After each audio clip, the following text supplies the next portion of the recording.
윤심이 돌아섰나? 라고 해석하는 기류가 국민의힘 안팎에서 있는 것 같습니다. 대통령이 손절했나? 이 대표와 거리 두나? 반면 이준석 대표는 결사항전 모드다라는 분석도 많습니다. 성접대를 했다라고 주장하고 있는 인사가 이런 주장을 했어요. 경찰 조사도 받았는데 20차례 접대를 했다라는 주장입니다. 정혁진 변호사님, 김성진 대표 측이 지금 뭐라고 주장하고 있는 겁니까?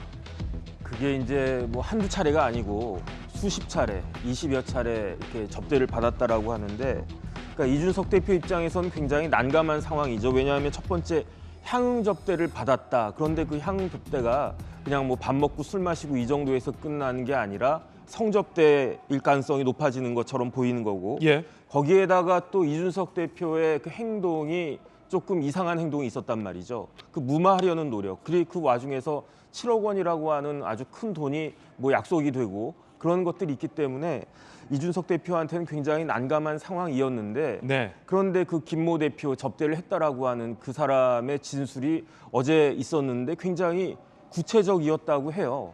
그런데 제가 봤을 때는 그 진술의 내용이 구체적인 것도 중요하지만 제일 중요한 거는 시점입니다. 왜 시점이냐면요. 이게 어떤 혐의가 되냐면 특가법상의 알선수재죄가 되는데, 이게 그 5년 이하의 징역에 처해질 수 있거든요. 근데 5년 이하의 징역의 공소시효는 7년이었단 말이에요.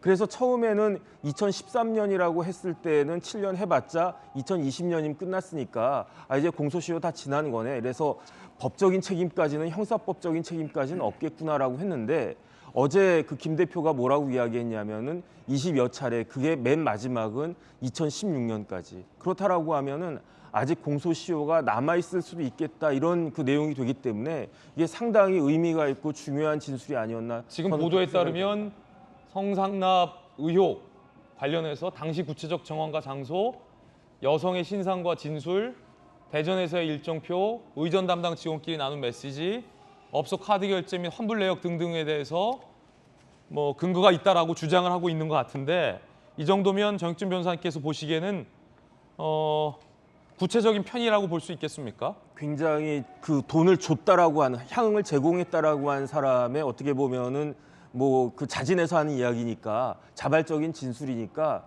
일단 판사가 봤을 때는 신빙성이 있다라고 볼 여지가 상당히 저는 있다라는 판단이 듭니다. 그런데 저런 정황들을 다 가짜로 꾸며낼 수도 있지 않습니까? 그 믿느냐 마느냐는 결국에 판사의 그 재량적인 사항인데, 그런데 너무나 구체적이고 또 그것들을 입증할 수 있는 뭐 이런 그 정황 증거 같은 것들이 있는 것이 아닌가, 저런 느낌이 든다는 거죠, 저는. 예, 김성진 대표 측의 김소연 변호사의 이야기 들어보겠습니다. 20여 차례 접대를 해줬다라는 일방적 아직은 주장입니다. 들어보시죠.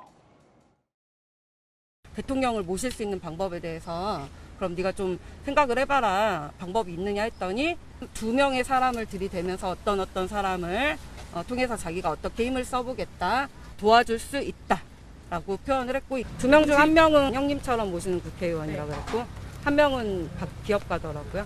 진술도 너무 구체적이고 뒷받침할 수 있는 자료들이나 위치나 뭐 시간 이런 것들이 너무 구체적이어서 다 합치면 한 20몇 번이에요. 8월 15일에는 호텔 지하에 있는 에서 접대가 있었고, 바로 옆에 있는 호텔에서 스위트룸에서 이제 뭐 이렇게 성매매가 있었던 게 맞고.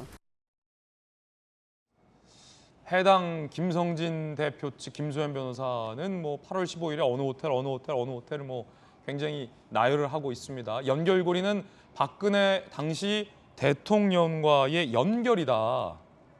그렇기 때문에 이게 알선 수재의 핵심이다라고 주장을 하고 있는데,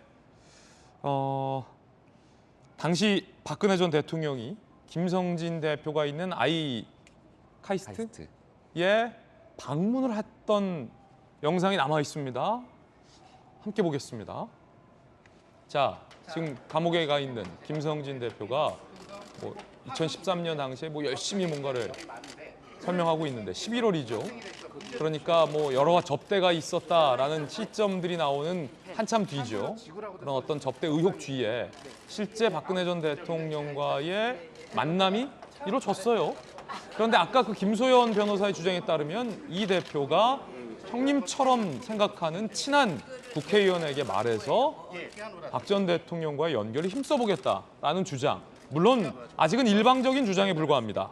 그런데 실제 박 전 대통령의 방문으로 이어졌어요.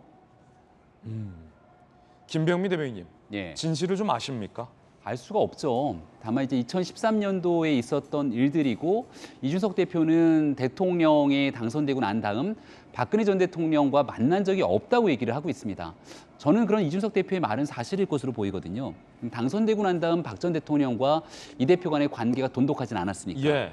하지만 선거를 치르는 과정에서 이 대표가 워낙이나 큰 역할을 했기 때문에 박근혜 정부에서 실질적으로 영향력을 행사하는 사람들과의 인간관계는 있었을 가능성이 매우 큽니다. 근데 정말 김소연 변호사가 얘기하고 있는 것처럼 이준석 대표가 형님처럼 부르는 모 국회의원에게 부탁을 하거나 청탁을 해서 박근혜 전 대통령이 저곳으로 오도록 만들었는지에 대한 여부는 이 대표가 부인하고 있는 상황이기 때문에 사건에 관한 진실규명은 좀 필요하다 이런 생각이 들고요. 지난날 박근혜 전 대통령이 저곳 아이카이스트를 방문하게 된 경위에 대해서는 다소 좀 미지수처럼 여겨지는 영역들이 분명히 있습니다. 근데 저게 저런 접대와 향응에 따른 대가성으로 만약 치러지게 됐다면 이건 정말 참담한 일이 아닐 수 없기 때문에 아마 관련된 일에 대한 진실을 밝히기 위해서 조금 더 많은 사람들이 협조 노력이 필요하지 않을까 생각이 되고요. 저 아이카이스트 대표가 구속이 돼 있는 상태 아니겠습니까? 그렇죠.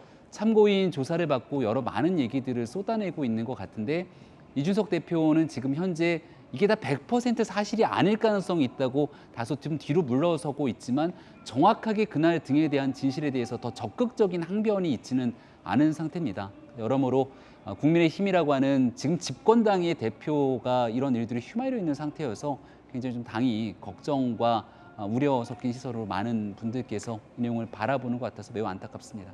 범죄를 저질렀고 구속돼 있는 사람이 운영하는 그 기업의 대통령이 찾는다라는 것은 매우 굉장히 힘든 무수히 많은 과정들을 거쳐야 하는 일입니다. 대통령의 방문이라는 것.